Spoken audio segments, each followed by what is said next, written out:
আসসালামু আলাইকুম। মাত্র 3 মিনিটের 4টি ভিডিওর মাধ্যমে নবম দশম শ্রেণীর ত্রিকোণমিতি সূত্রগুলো তোমাদেরকে শেখাচ্ছি। আজকে এই সিরিজের শেষ এবং চতুর্থ পর্ব। এর আগের প্রথম, দ্বিতীয় এবং তৃতীয় পর্বগুলো যদি তোমরা দেখতে চাও তাহলে আমাদের ভিডিওর উপরে আই বাটন আছে, সেখানে ক্লিক করে সহজে তোমরা দেখে ফেলতে পারবে। আজকে এই পর্বে আমরা দেখাবো 0 ডিগ্রি, 30 ডিগ্রি, 45 ডিগ্রি, 60 ডিগ্রি এবং 90 ডিগ্রি কোণের ত্রিকোণমিতিক মানগুলো। এই জন্য আমাকে শুধুমাত্র একটা ত্রিকোণমিতিক মান মনে রাখতে হবে, আর বাকিগুলো এমনিতে আমরা বের করে ফেলতে পারবো। আমি এখানে সাইনের সাথে থিটা লিখেছি, কজের সাথে থিটা লিখেছি, টেনের সাথে থিটা লিখেছি। থিটা লেখার কারণ হচ্ছে থিটার জায়গায় এই ডিগ্রিগুলো বসবে। থিটার বদলে 0 ডিগ্রি বসবে, 30 ডিগ্রি বসবে, 45 ডিগ্রি বসবে, 60 এবং 90 ডিগ্রি বসবে। আমরা শুধু একটা মান মনে রাখবো, আর বাকি মানগুলো আমরা এভাবেই আমাদের বের হয়ে যাবে। আমরা মানগুলোকে এভাবে মনে রাখতে পারি। 90 ডিগ্রির প্রথম মানটা হচ্ছে 0 এবং সর্বোচ্চ 90 ডিগ্রির মানটা হচ্ছে 1। প্রথমটা হচ্ছে 0, 0 ডিগ্রির মান 0 এবং আমি শুধু সাইনেরটা মনে রাখবো, বাকিগুলো এমনি বের হয়ে যাবে। তাহলে 0 ডিগ্রির মান 0 আর 90 ডিগ্রির মান কত? 1।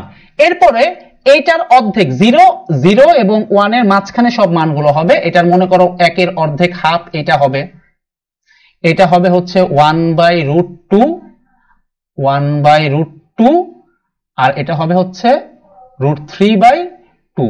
এই মানটা, আর 10 এর মান 0 আর 1/√3। তাহলে এই সাইনের এই 5টা মান আর 10 এর এই 2টা মান জানলেই আমরা বাকি পুরোটা ছকের বাকি মানগুলো এমনিতেই বের করে ফেলতে পারবো। তাহলে আমি আবারও বলছি, সাইনের 0 ডিগ্রির মান 0, 30 ডিগ্রির মান হাফ, 45 ডিগ্রির মান 1/√2, 60 ডিগ্রির মান √3/2 আর 1। এই মাত্র 5টি মান, আর 10 এর 0 ডিগ্রির মান 0 এবং 30 ডিগ্রির মান 1/√3 মনে রাখতে পারলেই তোমাদের সবগুলো মান বের করা হয়ে যাবে। যে দেখো কিভাবে হচ্ছে। কজের বেলায় আমরা কি করব, সাইনের মানটাকে উল্টো করে সাজাবো। তার মানে সাইনের যেটা 90 ডিগ্রি, কজের 0 ডিগ্রিতে বসবে সাইনের 90 ডিগ্রির মান, দ্যাট মিন্স 1। সাইন কজের 30 ডিগ্রিতে বসবে সাইনের 60 ডিগ্রির মান, তার মানে √3/2। 45 ডিগ্রিতে 45ই বসবে, 1/√2। কজের 60 ডিগ্রিতে বসবে হচ্ছে 30 ডিগ্রির মান সাইনের, এবং কজের 90 ডিগ্রিতে বসবে 0 ডিগ্রির মান। তাহলে আমাদের মানগুলো হয়ে গেল। এবার 10 এর বেলায় কি হবে? 10 এর বেলায় এখানে 0 বসালাম, এখানে এসে বসবে হচ্ছে, খেয়াল করো, এই 1 এখানে বসবে আর √3 এইখানে বসবে। মনে রাখার জন্য, মনে রাখার সাথে আমি এভাবে মনে করব। এই মানটা তো আমরা মনে রেখেছি, 1 বসলো এই ঘরে আর √3 বসলো এই ঘরে। আমি আবারও বলছি, মনে রাখার স্বার্থে, এটা কোনো নিয়ম না, এটা মনে রাখার জন্য একটা ট্রিক্স। আর এটা হবে হচ্ছে অসংজ্ঞায়িত। তাহলে 10 এর বেলায় কি হবে, কটের বেলায় কি হবে? 10 এর সব উল্টোটা, তার মানে অসংজ্ঞায়িত। এটা হচ্ছে হলো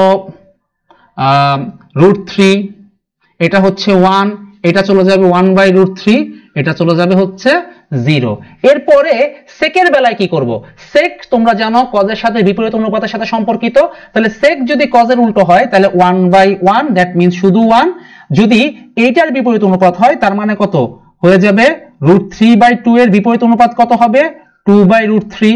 এইটার বিপরীত অনুপাত হবে কি? √2/1, দ্যাট মিন্স শুধু √2। এটা হয়ে যাবে 2/1, দ্যাট মিন্স শুধু 2। আর এটা হয়ে যাবে 1/0, মানে অসংজ্ঞায়িত। কারণ 1 কে আমি 0 দিয়ে ভাগ করতে পারবো না। একই রকম ভাবে আমি যদি সাইনকে উল্টিয়ে দেই, 0 কে উল্টিয়ে দিলে হয়ে যাবে হচ্ছে 1/0, দ্যাট মিন্স অসংজ্ঞায়িত।